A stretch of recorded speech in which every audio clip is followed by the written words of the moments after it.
Well, as you can see, I'm quite in a very beautiful part of London, and this is where they call Canary Wharf. First and foremost, let me appreciate Omitaf Couture.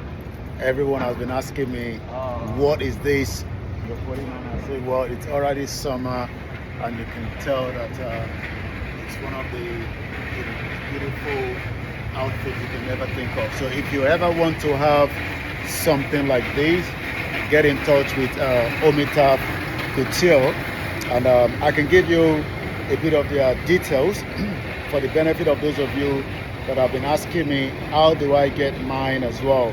So what you can do, you can reach out to Omitaf Couture, and I'm sure they will be able to look after you as well. Fún gbogbo ẹ̀yin èèyàn wa, Canary Wharf ní a wà yìí, ibi tí engine room United Kingdom wà. A ní JP Morgan, a ní HSBC, a ní Citibank. We have almost everything. But fún intan wọ̀ lẹ́ni, òun náà ni wọ́n pè ní aṣọ tí Omitaf Couture tí wọ́n ní ká máa wọ̀ nínú summer. Fẹ́yìn tí ẹ bá fẹ́ràn irú nǹkan tí mo wọ̀ yìí, tí ẹ̀yin náà dẹ̀ fẹ́ look nice, reach out sí Omitaf Couture. Telephone number wọn, tí àwọn èèyàn béèrè pé a fi nọ́mbà síta fún àǹfààní àwọn tí wọ́n fẹ́ nọ́mbà Omitaf Couture. Nọ́mbà náà ni mo fẹ́ mú jáde fún yín. Nọ́mbà náà òun ni à ń pè ní +234 813 852 8588.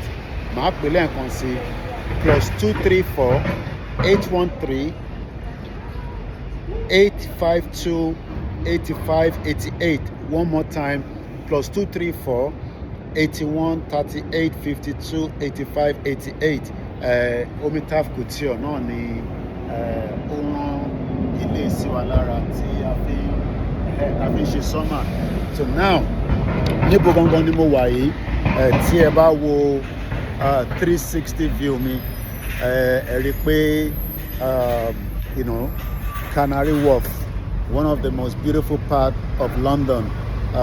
Ibẹ̀ ni mo ní appointment sí ní àárọ̀ yìí, ọjọ́ Monday, ọjọ́ Ajé.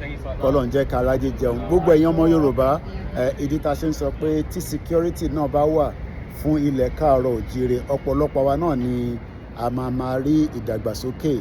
Lagos State is almost coming like this, but it still needs a lot of infrastructure láti lè débí báyìí. There's a lot of work that can be done.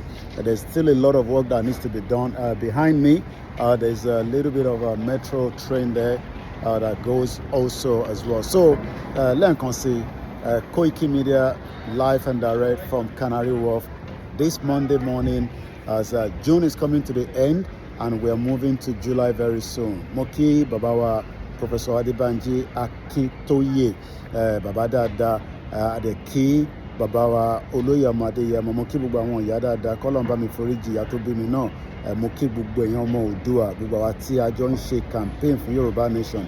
Bọ̀ lọ́wọ́lọ́wọ́ yìí, à ń dúpẹ́ fún President Bola Ahmed Tinubu tí wọ́n ní kí ìrù ẹkùn máa ṣiṣẹ́ lọ lábẹ́ bàbá wa Olóyè Ọmọ Adéyẹmọ Sunday Igboho ṣá. Àlàáfíà ni bàbá wa. Bàbá ti sọ̀rọ̀ síta lánàá, kò séwu rárá fún bàbá. Ara le kíkíkí ni. Ọlọ́run àtúbọ̀ bá fi ṣọ́ ẹ̀ṣọ́ bàbá wa. Mo kí gbogbo àwọn ọba ilẹ̀ káàárọ̀ òjíire. Lẹ́ẹ̀kan sí, tẹ́ bá fẹ́ràn nǹkan tí mo wọ̀ yìí, ẹ reach out sí Omitaf Couture. Láti Canary Wharf, ẹ jẹ́ ká lọ sí appointment wa ká tó máa tẹ̀síwájú. Iléeṣẹ́ Koikimedia ó ń lọ síwájú náà ni. Mo kí gbogbo àwọn staff wa. Koikimedia, bringing the world closer to your doorsteps.